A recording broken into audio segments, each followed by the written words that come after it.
Hi everyone, how are you? Ashley Amudzai, the Psychic Life Coach here. Hello, hello, and happy beautiful Thursday.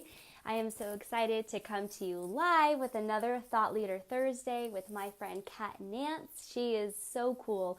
I follow her on social media. I actually met her in the social media space, and I was really intrigued by everything that she was posting. There she is. Bring her on. Hello, hello. So if you're popping on right now, definitely give us a shout out where you calling from. We have people in this group who are all over the world. Oh, that is already a guest in the broadcast. There you are. Hey, good morning, Hi. beautiful. It's so funny.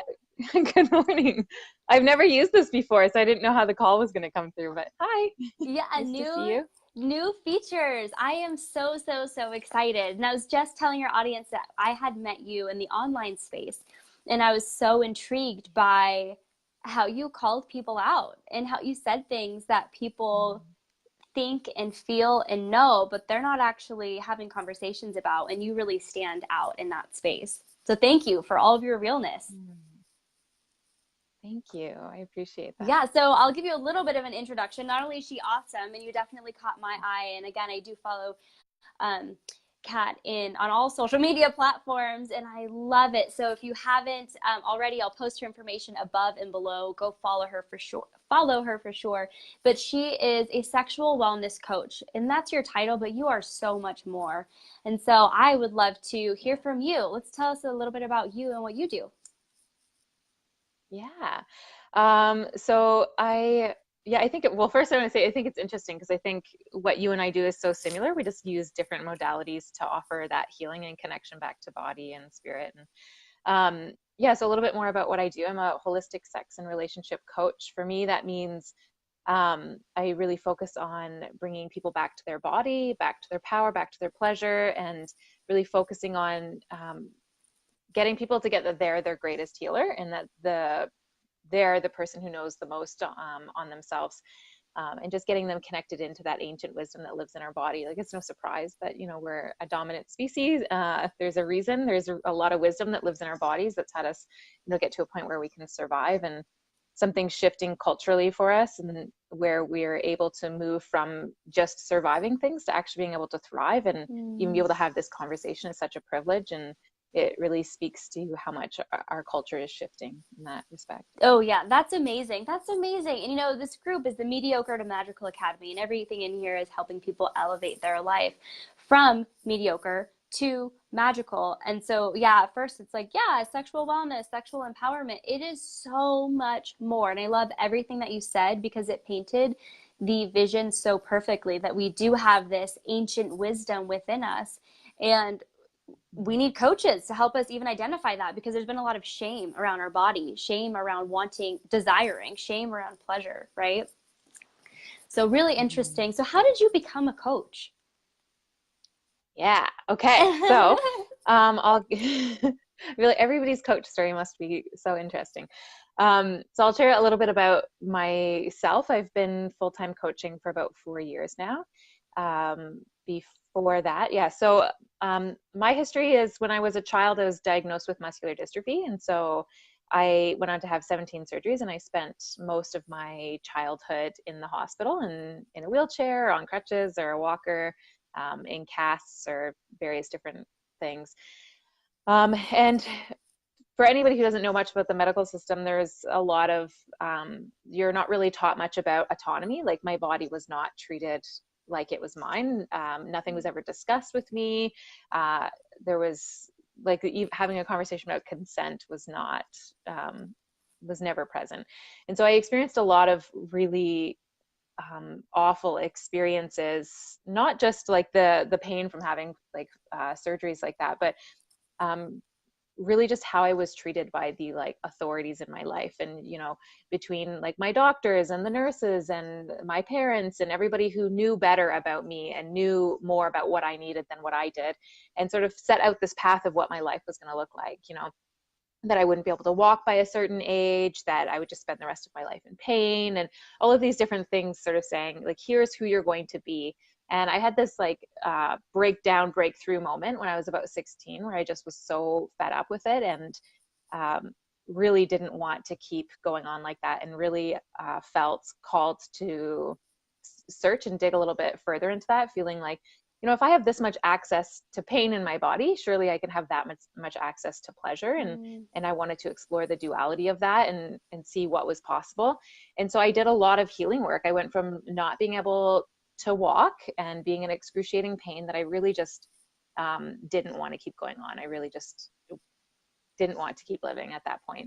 And my whole life shifted. I started meditating. I started really going into my pain body and really exploring what that was, and all the beliefs that I had held in my body about being in pain and being disabled and all of these things. And my life completely shifted, and to where it felt like pain was just was all consuming. Like my whole life just felt like it was pain, to feeling like it's just like something that lives in the background. Like I can hear the wind outside my window. So it's just like part of my experience, but not my whole experience.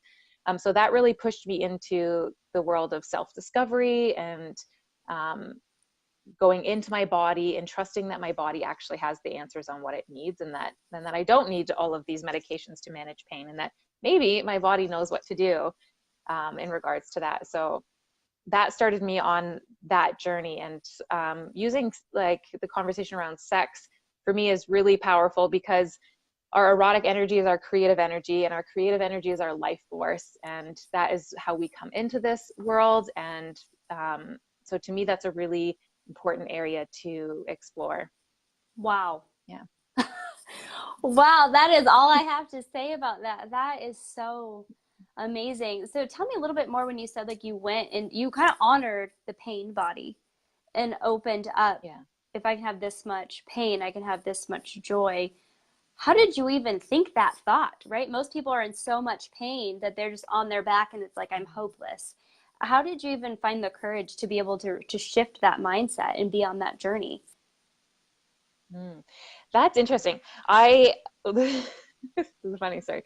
I had my first orgasm in the hospital, and Really? it was because my body was, it was because my body was in so much pain. So there's actually a direct link between and that's a healing mechanism. That was my body's way of giving myself relief. So I think that sort of triggered it for me. And I was very young. I was only like 15, but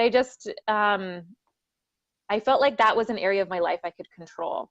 And I can control my access to pleasure, whereas I felt like I didn't have control over pain. So I think I can't even remember, I was so young, but I think it was probably, the catalyst was probably being like, oh, my body can feel a lot of pleasure the same way that it can feel a lot of pain. And I think that just like sort of planted a seed. That's so cool.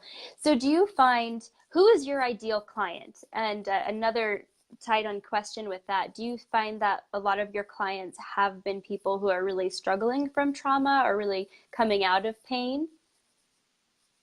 Mm-hmm. I wouldn't say pain physically. I would say I do work with a lot of trauma. So my work is very somatic based, meaning it's in the body. And so if we want to shift what our current narrative and our beliefs about our sexuality and relationships, we have to start looking at the pain that we've experienced. So we have to acknowledge what our current narrative and our current story is. And so that means we work through a lot of trauma. Yeah. And I think, a lot of people, when they're, professionals, when they're approaching sex and relationships, they're approaching it in a way that's very prescriptive, like, here, try this. And then that gives us a lot of steam for a little while. We feel really alive and lit up by that exercise. But then as soon as we're activated or triggered, our nervous system is engaged, and we go right back to that way that we're used to surviving. So we will always go back to our baseline being the way that we have always learned to survive our relationship, sex, like whatever it is, our life. And so we'll always go back to that if we don't actually start like evicting and moving those beliefs out of our body and choosing to put something different in that space. That's amazing. So let's talk about your clients and kind of what that looks like. If somebody comes to you, and we could even use like a client example or a testimonial, what do they usually come to you for? And what process do you tend to walk them through for their healing? Yeah. So usually they come to me for a few different reasons. One would be that they get that there is this greater capacity for pleasure and joy and freedom in their life, and they just do not know how to get there. Another is that they're feeling like they're just never able to really say no in their relationships or sex. You know, that sort of feeling where you're having sex and you're like, I guess it's fine. I'm not really enjoying this. I wish I could just speak up about that. But instead, I'm just going to like follow through because I've already said yes to sex. So a lot of the people who come to me are people who struggle with saying no, struggle with standing firm in their boundaries, and struggle with limiting beliefs about sex in relationships, where they're sort of, they can see that I don't subscribe to this dominant culture, yet here I am living out everything that it tells me about who I am. So usually it's those people, and we usually start with like, what is your history? Like, what is living in your body? So things that we do, a lot of breath work. A lot of it is I learn an incredible amount about somebody by just asking them to take a deep breath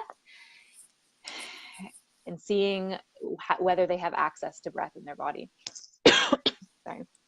That's so cool. So that's a really good indicator.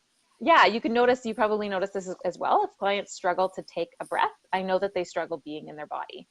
And so that gives me a base to start with. Okay, so we've got a lot of work to do if you can't be in your body. So really what my work is shifting you from like the intellectual brain, the one that reads lots of books and has lots of knowledge and knows lots of things, but none of it lands in the body. And so we start doing somatic work, meaning like, let's do some things in your actual body to start having those beliefs shift, because you can't shift beliefs up here. That's not where they live. They live in your body. So the work has to be done here primarily anyway, I think. That's awesome. Yeah. So a lot. Yeah. You know, I was kind of giggling because when you said take a deep breath, I don't know what this is, but it does tell a lot about a person, right? So in my personal life, I have like really great relationships with men. And I trust men. Men are awesome. Men are the people I can lean on. But with women, I have a harder time. Women tend to stab me in the back. They tend to be really mean. I had really awful, like, parental features who were just not very nice. And so when you said to take a breath, my first thought was like rebellion, and I didn't want to take the breath because a woman told me to do so. Isn't that crazy? And even though my brain was like, take a breath, I felt that like resistant, like that subconscious belief of like, no, a woman told me. Isn't that weird? Oh my gosh, that's funny. Good information. It is good information. I'm curious to know, if you're watching this, whether it's live or it's in the replay, like, how did that sit for you? Did you guys take a deep breath? Like, what did that look like for you? Because there's so much information in the subtleties when you tune into those small but very large things. Yeah. I love that, because I think that's a common narrative for a lot of women. When we talk about like our like feminism culture, right? And we're looking at, we're saying like, here are the ways that men are responsible for causing harm, and those things are true, but we don't often spotlight where we are causing harm. There is this thing called the 5 paradigms from birth to death of how our society trains and teaches young girls what they need to be to like fit in as women. And it really talks about the betrayal of women by women. I'll send it to you. I'll link it below. I'll copy and paste it in the comments. It's kind of like heartbreaking to read some of them, because, most of the betrayals that we experience as women is other women trying to keep us in line, reminding us that you don't have permission to step out and be so bold and be so big and be so yourself. You don't have permission for that, because I don't have permission for that. And this affirmation that like, here's who I'm told I'm supposed to be as a woman in this world, so you better fall in line because I'm falling in line. And so we do this thing, and we can all pull up experiences in our body. Any woman, listening to this can pull that up and be like, yeah, I can pull up examples of where I was betrayed by the women in my life because I was doing something that's not acceptable, which there is no acceptable. Like, we can't be slutty, no box, but we can't also, we can't be any of it. We're sort of, here you are, right? It's a pretty small box. Yeah, and we're redefining that too. So I just want to applaud you as a woman, as a sister, and as a practitioner as well for reminding us of that. There is no box. And I think a lot on like social media, there can be a lot of comparison of like, that's what I'm supposed to look like. That's the kind of income I'm supposed to make so I can drive that car and be next to that pool and have a perfectly put together family like this person. You know what I mean? It's interesting. And I see a lot of like my own clients getting caught up in that as well. So yeah, breaking through that box, like you get to create your own normal. Awesome. Awesome. Awesome. I think you're the best. Yeah. And checking in and seeing, like, asking ourselves, does this set me free? Does the, like, Ooh, are the things that I'm baby. doing, right? I'm going to take notes Before here. we say yes to anything that's like a demand of our time, a demand of our energy, of our space, of our bodies, does this set me free? Mm. And if it doesn't, and that's that, I love that question, because for me, freedom looks different than what freedom is going to look like for you, right? Mm-hmm. And so then we get to choose and design for ourselves what a life of freedom and ease looks like, as opposed to feeling like, here are all the things I have to do to be able to, you know, let everybody know that I've got the life that's working out. Yeah, so good. And Sophia, I see you on here. I know I wrote that down too. Does this let me, what was it? Does this set me free? Does it set I me scribbled free? it on the page. So let's talk about some of your clients, obviously like confidentiality, but what would be like one of your most memorable clients or experiences with a client? Yeah. Okay. I love my clients so much. I know. Yeah, yeah, it's really a privilege to do this work, that's for sure. I love to do group work. So I run a 5-week intensive course on sexuality and relationships and embodiment. And in that, when I also run it over a full weekend. So in that course, that's my favorite. That is where I really feel like I get to show up.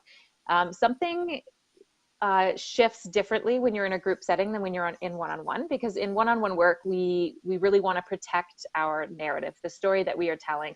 We have a harder time shifting it, but when we're in a group setting, there is group trust and group support, and we start seeing like, oh, they're shifting something, and so something about that environment is really, really magical. It feels like the whole universe is called in and something is happening in that space. So for me, the biggest shifts there are that, you know, I get to witness stories that people have never spoke ever to anybody in their entire lives. Things that they've spent their entire lives feeling full of shame, full of guilt, full of ugliness about, and they speak in that room and they get to leave it there, and I get to hold it for them. And then we get to create something new. We get to decide, what do you actually want your life to look like? And let's design that, and let's give you the tools for that. So I think like I don't have just one. That course is very magical. It's if any of you go to my website, all of the testimonials are from people who've done that workshop, and it's all word of mouth. That workshop, it feels all on its own, and it's just like there's something magical that happens in that space.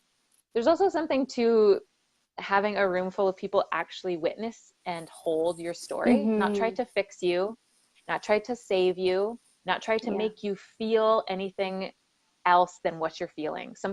People who are actually going to let you sit in the ugly and not save you. Yeah, well So, said. you know, right? We spend our lives being like, let me make you feel better. But like, I don't want to feel better. I want to feel what I'm feeling so I can let it go and complete the stress cycle, let it move out of my body. But, you know, as friends, we've been like trained socially that what we do is we would be like, no, that shouldn't happen to you. That's so terrible. And we leave ourselves to go be with the other person. Yeah. Like every time we're telling a story or we're hearing somebody's story, we're hearing it through our lens. We're not actually listening to them, right? So when you actually get to be in a space where people are actually hearing you, not hearing you through them, it's that's pretty transformational. That I can't wait to take that snippet and of everything that you just said. I know Sophia's like, yes, yes, yes, because she actually taught me that lesson that you're sharing, that sometimes people don't want to be coached into, right? It's let me sit in the ugly, let me feel what I'm feeling. Sophia, she's the one who taught me this because I work on empathy for myself. I'm a very masculine individual.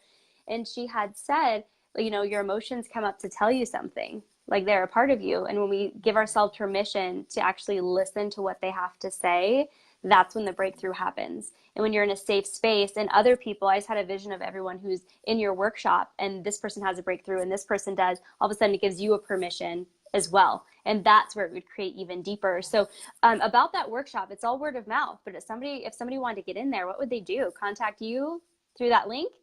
Yeah. So, right. Yeah. Contact me on my website, which is katnantz.com.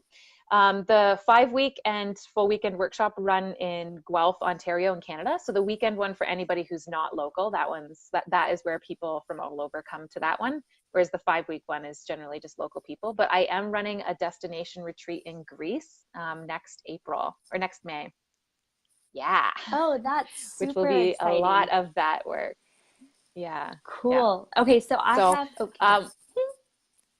I was just going to say one other thing to what we were saying before is the question that I have all of my participants, because I have agreements before we get started, before we get into the workshops, so that we can create, a container together. And one of the things is to ask, are you looking for empathy or advice?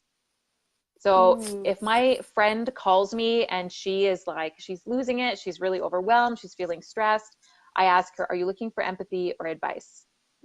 Because then that gives her an opportunity so that she can say, I just want to be heard. Great. Then I can just listen to you.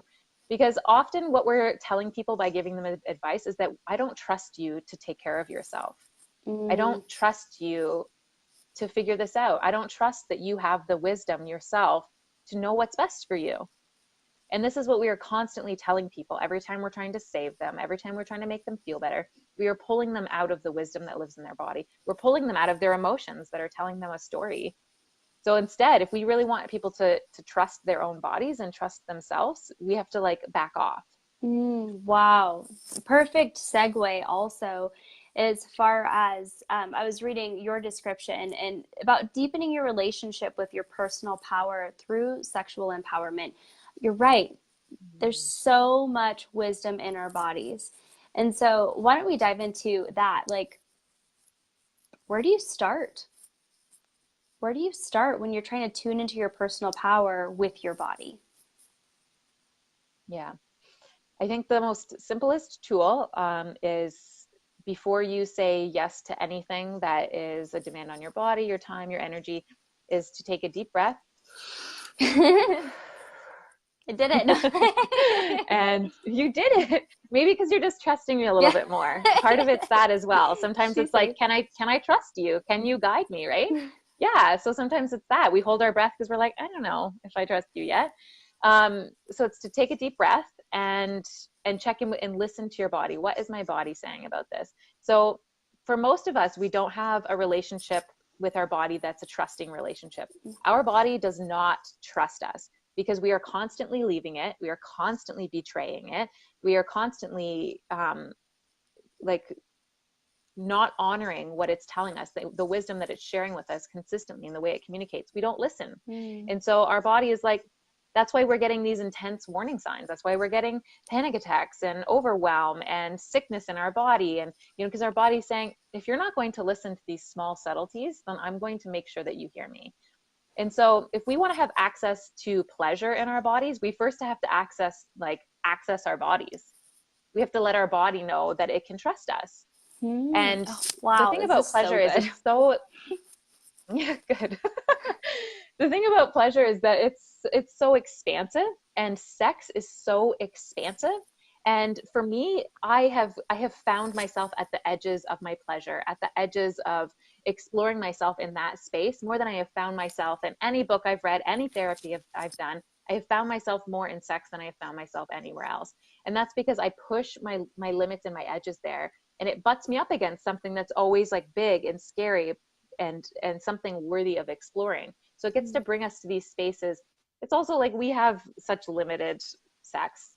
We have this incredible, expansive, creative mind, and we're having performative, goal-oriented sex. It's just okay, now somebody's come and we're done. And it's it's so boring. It's fine. It's fine. But it's sex can be transformative. Sex can be healing. Sex can be nourishing. Sex can be the place that we get to meet ourselves and meet our partners. And we are not showing up in that world. We are not defining our sexuality for ourselves. And if we aren't exploring our sexuality, then this is a completely untapped area. If you're exploring everything else and you're not looking there, that's a problem, right? That all of this is so good. And that's a huge thing that I teach on too, is that we tend to outsource, right? As a psychic, I'm always talking about tuning into your intuition. And you bring up such a beautiful point and such a complimentary point too of as a psychic, I tend to work up here, right? but like, are we really being in our bodies? Mm-hmm. Yes, you can tune in to this space, but are you tuning into your like lower chakras? Are you tuning into your body and what she needs or what he needs? So, so powerful. And I forgot where I was going with that because I was completely blown away by the point that I took away from that. Oh, okay. So let's talk about, this is something that I wanted to create a workshop on. Maybe this is a co-collaboration idea, but on sacred sexuality and, or because I do a lot of manifestation, working with the universal laws and things like that, and the technique of organic manifestation. So I'm not sure if you're familiar with that, but do you have any ideas on that? Do you mean like orgasmic meditation Or or what? manifestation? Like using sex to manifest? Yeah. Is that what you mean? Are you familiar with Yeah. Oh yeah, it? I do it all the time. Okay, tell me about Yes. it. Okay. I mean, our erotic energy is our life force. So when we are in it and we are present to it, it gives us access to the universal energy, right? It gives us access to like the full life force. So I think I always use my orgasms and my erotic spaces to manifest. Like that is where I manifest more than like anywhere else. Um, yeah, does that answer your question? It does. And I feel like you want to get it's okay. intentional time with you and your body. And I talk a lot about, well, in general with manifestation, it's not just me. We want to be in this high vibrational space of in order to Mm, manifest. Like that's where if you'll never manifest more than what you are a match for, right? And there's, I'll mm-hmm, disclaimer with this. We can't just always say high vibes only and we have to be high vibration all the time because that's not real. It's not realistic. mm-hmm. We have to honor No, like the sun no. and the moon and the light and the dark. So there's that Mm-hmm. part. That's this little like disclaimer and sidebar. But we do want to be in a higher Yeah. vibrational state, and having an orgasm brings you to that space almost beyond what is Mm-hmm. humanly possible in the rest of the world, right?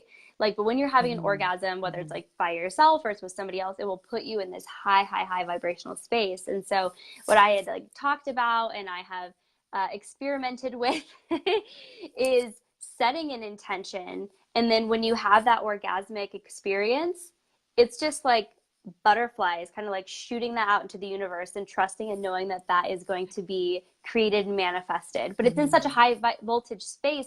I just had a vision of like calling in an intention like this with a whisper or like yelling it really loud. That's the difference between I'm just going Yeah. to journal like this or I'm going to do orgasmic manifestation and it's going to be so loud and clear that Mm-hmm. it happens really fast. And I think that's a huge blessing. We Yeah. should definitely be doing more of this. It's not shameful. It's not something to be Mm-hmm. embarrassed about. It's something that is normal and it's a part of us for a reason.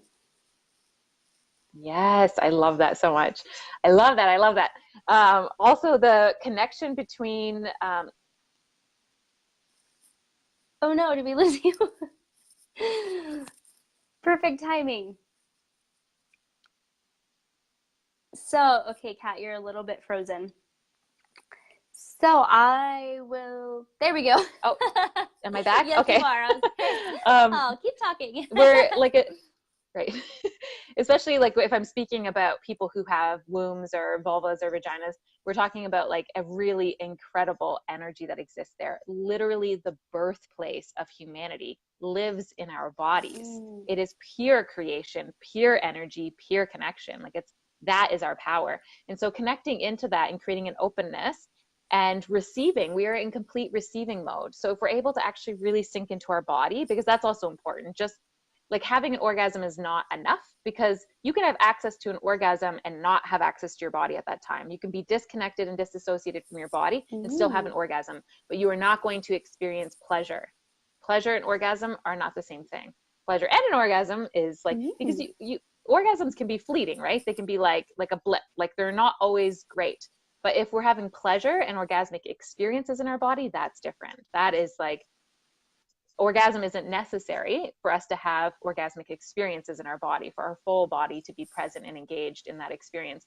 And so a good exercise for people to try is that when you're with your partner or partners and you're engaging in sex, to start to keep your jaw and your mouth relaxed, because a lot of us tense our bodies. There is a connection Mm. between the openness of our jaw and the openness of our mouth and the openness of like our vagina.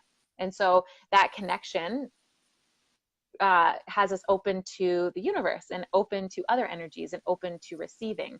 And so usually we hold our breath. Like as soon as we get to the good stuff, we're like, we hold our breath, we tense our body, and then the orgasm, the energy just stays in here. But when we do deep, open mouth, circular breaths, like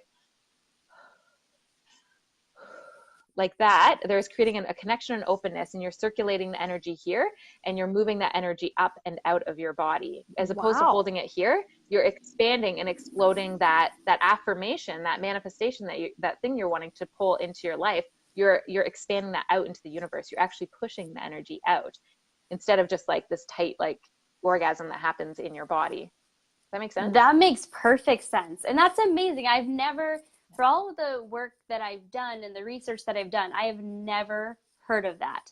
And that's another reason I'm so grateful to have you on here, so people can learn and understand like this different perspective and these techniques that you can use to enhance your human experience. Like that's amazing. I'm completely blown away by this entire interview. I'm like, wow, I thought I had things together, but apparently there's so much I don't know. So cool. You do have things together. So if people want to work with you, we'll definitely link your information above and below. And for those of you who are watching the replay or on YouTube, you'll be able to find it there. But what are some new interesting things that you are working on in your business? Yes. Okay. So first, because I'm in Guelph and a lot of people are not in Guelph, Ontario, I do Skype or Zoom sessions, so people can still do coaching with me if they'd like. So right now I am taking my live 5-week course and I'm turning it into an online course. Cool. That will be hopefully available late fall. So I'm really excited about that because there has been a lot of movement and power in doing this work locally, and I really want to shift it to being more global. So I'm really trying to just change the world with sex. I just feel like if we had more access to healthy sexuality, so much would be different. I think about like everything in the world, especially politics, and think, what would be different if those people had more access to their body, more access to pleasure, and didn't feel so much shame, right? Mm-hmm. So a lot of people are just really motivated by their shame and inherited beliefs. Anyways, that was a side rant. So I'll be doing an online course at some point. That'll be coming up soon. So if you go to my website and subscribe, you'll get to hear about the updates on that. And then, like I said, I have a live 6-day retreat coming up in Greece, which is going to be about going into our stories and shifting the narrative and doing a lot of body work and movement to shift those old beliefs and trauma out of our body and really sink in and go deeper with our pleasure, to have more expansive, bigger experiences. And yeah, did I answer your question? Yes, it does. That is so amazing. Okay, I have one more fun question for you. What is your favorite word and what does it taste like? Oh, how fun. What is my favorite word? Oh, that's such a good question. I have to think of that. Wow, I like that. I feel like I used to have a favorite word and now I can't remember it. I do like the word moist. I know that people hate that word. As a coach, yeah. But it's like moist. I also like the word I like the word vulva. Vulva. And my daughter, she's 16 months and she started saying vulva. So she points to her vulva and says vulva. Good for you. She's so cute. And so now I'm like, oh man, I have to make sure that her family is very, like my in-laws are very conservative. And so I'm like, oh, she's going to say vulva in front of them and they're going to lose it.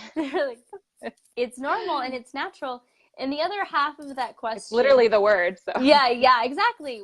No shame, right? The other half is what does it taste like? So maybe we'll stick with moist or we do whatever. What does vulva taste like?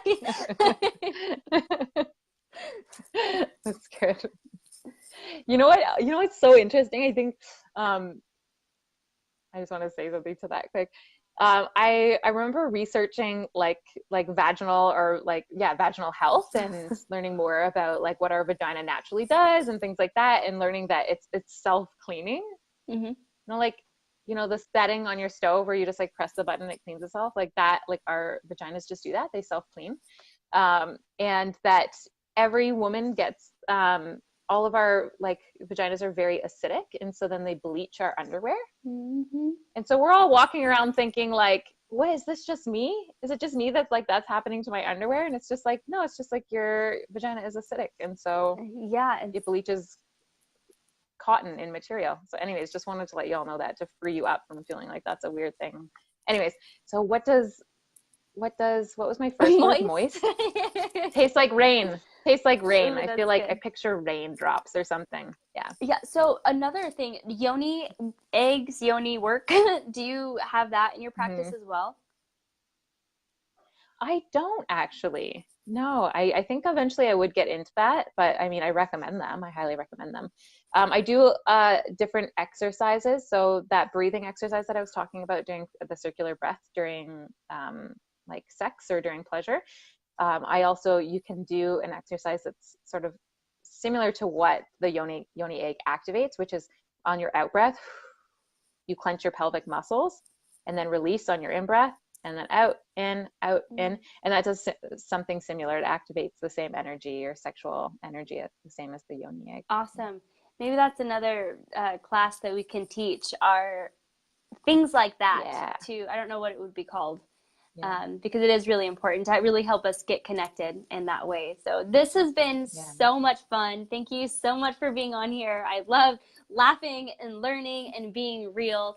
And I'm so excited to share you with my audience. If you guys would love to connect with her, you know where to find her. And again, thank you so much. We love you.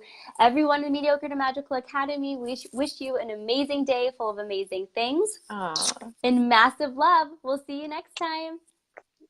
Thank you so much for having Of me. course. Bye. Bye.